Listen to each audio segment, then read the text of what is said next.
एक बड़ी ताकत भारतीय जनता पार्टी आरएसएस के लोग बड़ी ताकत के रूप में मोस्ट का विरोध करते हैं, अर्थात मोस्ट समाज के लोगों का विरोध करते हैं, मोस्ट संगठन का नहीं, मोस्ट समाज के लोगों का विरोध करते हैं। तो चुनाव को मद्देनजर देखते हुए पहले नंबर तो एक लाइन में हमें जान लेना चाहिए, भारतीय जनता पार्टी से चाहे वह मेरा सगा भाई क्यों ना हो, उसे हमें समर्थन नहीं करना, एक लाइन। दूसरी बात यह है कि भारतीय जनता पार्टी को कौन सा पदाधिकारी चुनाव हरा रहा है। अगर इस समय देखा जाए जो इंडिया गठबंधन है, इंडिया गठबंधन भारतीय जनता पार्टी की टक्कर दे सकता है। ऐसी स्थिति में इंडिया गठबंधन को उसमें जो पीडीए अर्थात जो मोस्ट के कैंडिडेट हों उन्हीं का समर्थन करना है, ना कि इंडिया गठबंधन से अगर कोई फॉरवर्ड आ गया, क्षत्रिय ब्राह्मण आ गया, हमें उसे समर्थन नहीं करना है। इंडिया गठबंधन के जो मोस्ट प्रत्याशी होंगे हमें उनका समर्थन करना। और सबसे पहले ध्यान देना है कि चाहे बसपा का कैंडिडेट अच्छी आता है तो उसका समर्थन करना है, सपा का आता है तो उसका करना है। बिल्कुल हम ये नहीं कहेंगे कि सपा उठा के लेके चले जाओ, बसपा उठा के लेके चले, जो अच्छा कैंडिडेट है, जो जिताऊ हो, उसका हम समर्थन करें। ये बढ़िया।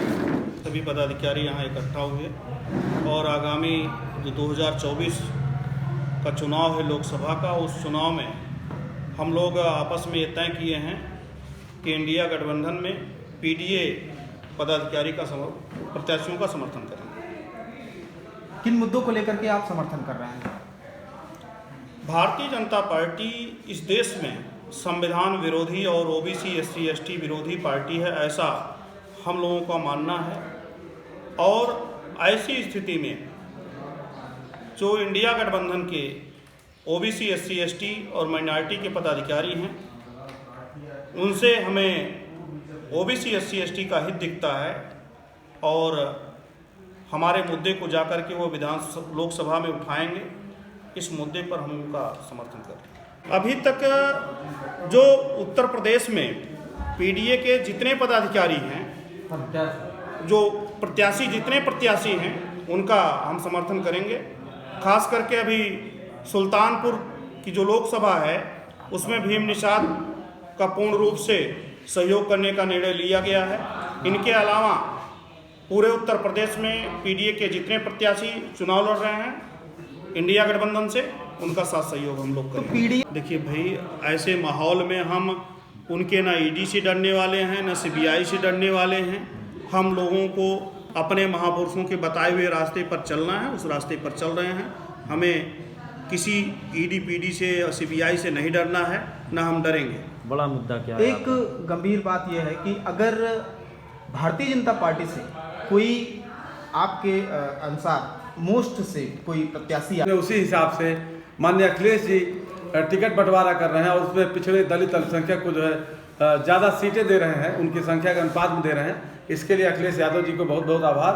और आगे आज यही डिसाइड किया गया, हम लोगों ने तय किया कि पूरे प्रदेश में, चूँकि मोस्ट कल्याण संस्थान, इसके पहले आप लोग भी कवर किए थे कि लखनऊ में राष्ट्रीय सम्मेलन हुआ था मोस्ट कल्याण संस्थान का, तो उसमें पूरे प्रदेश के लोग जो है शामिल हुए थे। अब सब लोगों ने निर्णय लिया था कि हम लोग पूरे प्रदेश में संगठन का विस्तार करेंगे और पूरे प्रदेश में हमारे पदाधिकारी हैं, कई जिलों में हमारी जिला यूनिट भी गठित हो गई है। तो हम लोगों ने डिसाइड किया है आज कि पूरे प्रदेश में हम लोग पीडीए का समर्थन करेंगे। और जनपद सुल्तानपुर में, चूँकि ये मोस्ट का होम मदर डिस्ट्रिक्ट है, मोस्ट कल्याण संस्थान का प्रधान कार्यालय सुल्तानपुर में ही है, तो जनपद सुल्तानपुर में भीम निषाद जो है जो चुनाव लड़ रहे हैं, उनको हम लोग 2 लाख रुपया से अधिक का आर्थिक सहयोग भी करेंगे। और उसके साथ साथ चुनाव नज़दीक आएगा तो उनको हम लोग अपने तेल पानी से गाड़ी से भी जो है 2 गाड़ियाँ भी कम से कम उपलब्ध कराएंगे। और साथ साथ ये भी निर्णय लिया गया कि पूरे प्रदेश में 2 लोग हम लोग निर्देशित किया गया कि प्रदेश संयोजक मोस्ट रामानंद बौद्ध जी और मोस्ट डायरेक्टर श्यामलाल निषाद, ये दोनों लोग पूरे प्रदेश में काम करेंगे और चुनाव तक पीडीए के जो भी कैंडिडेट हैं उनकी लिस्ट देख करके उनको से संपर्क करके उनको जितवाने का उनके लिए काम करेंगे। जिस सब्जेक्ट पे हम काम कर रहे थे उसको उस पे वो भी जो है अमल कर रहे हैं। और हम लोग माननीय कांशीराम साहब को मानने वाले हैं और हम बार बार इस बात को कहते हैं हमेशा कि जिसकी जितनी संख्या भारी उसकी उतनी हिस्सेदारी। ये जो भी अगर पार्टियां कर दी या करें तो हमको बहुत खुशी है इस बात पे, और वो काम अखिलेश जी कर रहे हैं, इसके लिए उसको हम धन्यवाद देते हैं।